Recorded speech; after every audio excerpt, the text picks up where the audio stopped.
Magandang araw mga kaibigan.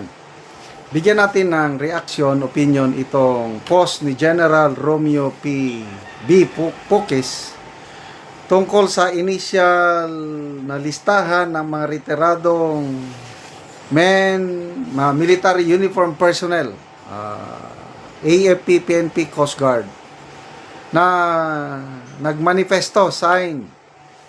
nagpirma sa Manifesto of Support sa 18 Marines. Kapansin-pansin dito, nakita ko ang mga Navy Marine personnel. Number 1 na napansin ko dito is si General Nelson Aliaga, Commandant Marines. Wow! I don't know kung kanino siya nag-serve na presidente, Aliaga. Ano ito? Sikat ito, si General Aliaga. Then, ang mas naunang nagsuporta, palaging nagsusuporta si Brigadier General Orlando De Leon, Marines. Ito, General Aliaga. Mayroon pang Colonel na Marines. Nasaan na yung Colonel? Ito, Colonel Sergio Generalari Jr., Philippine Navy Marines.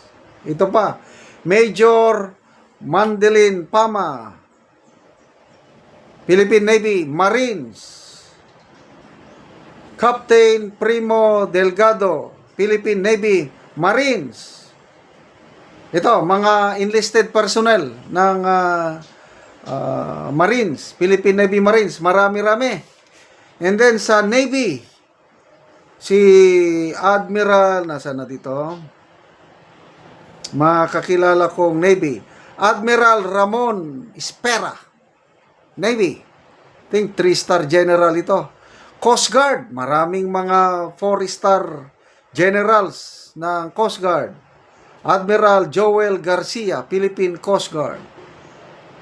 Sino pang mga Coast Guard dito? So, dami. Initial pa lang ito Nakakatuwa po ang pagpapakita ng suporta ng mga, of course, lahat ito retired. Huwag tayong mag-expect sa mga nasa active service na magpakita ng kanilang suporta. Pabayaan na lang natin na tahimik lang sila kasi bawal sa kanila. But damdamin sa loob nila, alam nyo na kung ano ang kanilang damdamin. Kasi ang basihan na lang natin, yung resulta ng midterm election last year, yung absentee voting ng mga men and women in uniform, lahat ang nanalo ay mga PDP laban na ibasura ang kandidato ng alyansa. Yun na yung pagsasalita nila. But right now, pabayaan mo na lang, tahimik sila. Sana hindi na maulit yung may Colonel Monggaw na nagsalita. Kawawa naman kasi ang pamilya nila. Okay, so papakinggan ba nila ito? I don't know. But I am sure, marami pang Kasi ako, pangalan ko, nag-text na rin ako, mayroong cellphone number na inilagay dito ni General Pukes. Sabi ko, count me in, sir. Brigadier General Johnny L. Macanas, retired Army. Then, marami pa akong nababasa dito na nagpapadagdag ng kanilang pangalan. Kasi, hindi mo na talaga maitago ito. Sayang, si si Senator Lacson, talagang determinado na siya na, parang waste of time, parang gano'n ang sabi niya, parang sarsuela lang ang mangyari kung imbestigan ito. Dahil nga yung rason niya na kulang daw sa credibility itong grade 18 Marines. Kailang, kung kulang sila ng credibility, how come nasuportahan sila ng mga andaming general? Ulitin ko General Pukes, General Carlos Kita, General Garcia, Admiral Garcia, General Simoy, General Tabaquero.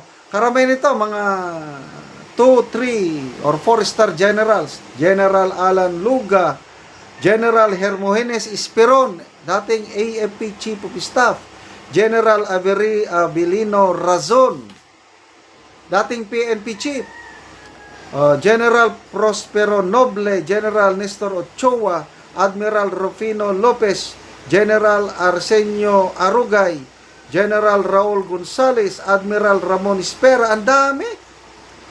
Itong Admiral Rogelio Calonsag, parang Navy Admiral ito. Ang dami. So, pag mababa pa o bali walang kwenta itong 18 Marines na ito, alam nga naman na itong mga general na ito, hindi nila makikita, matitimbang yung statements ng mga brave 18 Marines. The fact na ang daming sumusuportang generals, admirals, retired officers, it means something. Dapat pagtuunan sana ito ng pansin ng Blue Ribbon Committee o kaya Ombudsman. Kaya lang, wala na. Parang Senator Lacson has made up his mind. Wala na tayo talagang maaasahan sa kanila. Kasi nag-privilege speech na siya na para daw mathematically impossible. I do not agree yung kanyang computation. Yung pera, ang liit. Yung 1,000,000, napakalit lang yun. Ilang ano lang yan. Yung araw-araw na nagdi-deliver sila mali-malita from, I think, September 2022 up to, sabihin mo na lang, June or May of 2025. So, halos 2 taon. Araw-araw na nagdi-deliver. To me, it's possible. Kaya lang, sabihin na lang natin, hindi nakaabot ng 805 billion. Sabihin lang natin, 500 billion. Ay, di, malaking pera pa rin. Pera pa rin. Ang issue kasi dito, hindi yung total amount eh. Kundi, nag-deliver ba o hindi? The fact na may mga resibo silang pinapakita, meron pa ngang picture, I think, video, helicopter ni Saldico, nakasakay si Senator Lacson. Anong ibig sabihin nun? Inamin na ni Ombudsman Rimulya na totoo yung sinabi ng mga Marines na nakipagpulong siya sa mga ICC. Ano pa ba? So, saludo tayo sa mga Marine, General, Navy Admirals, and the rest, men and women in uniform na sumusuporta sa brave 18 Marines. Salamat mga kaibigan sa inyong pagsubaybay sa ating channel. Nakakatulong kayo ng malaki sa tribong Talandig ng Bukidnon dahil ang income natin sa channel na ito is pantulong po sa tribo. Namimigay tayo ng libreng yero at pako para makapagpatayo sila ng mas maayos na tirahan. Panoorin nyo ang video na ito. Natagaan na mo og yero. So mag-atop na ni siya karon.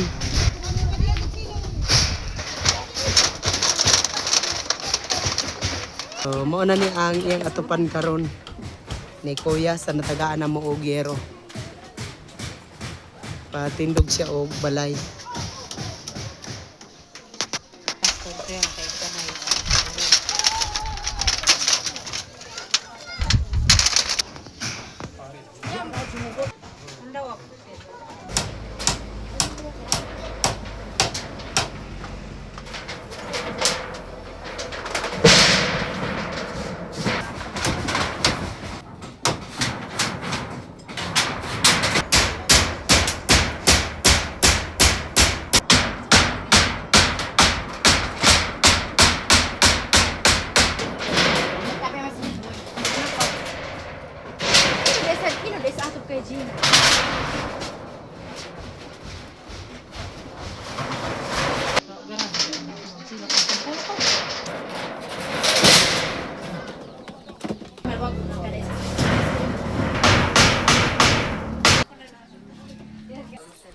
O karon humanag yun sa pag-atop ang among gihatag nga hero sumo na ni.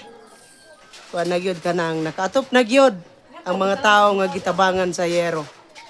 So dili na gyud sila ulanan ani. Sa Ginoo ug sa nagtabang sa sin nga dili na may maulanan kay nailisda na among sin nga buslot sa bag-o. So dako kayo mong pagpasalamat sa labaw makagagahom Mm. o sa naghatag sa sin. Dili pa gid may kapalit sa sin tungod kay wala mi kwarta nga ikapalit ug walay nagtabang sa sin dili pa gid may makaatop. Oo, so salamat kayo. Salamat kayo.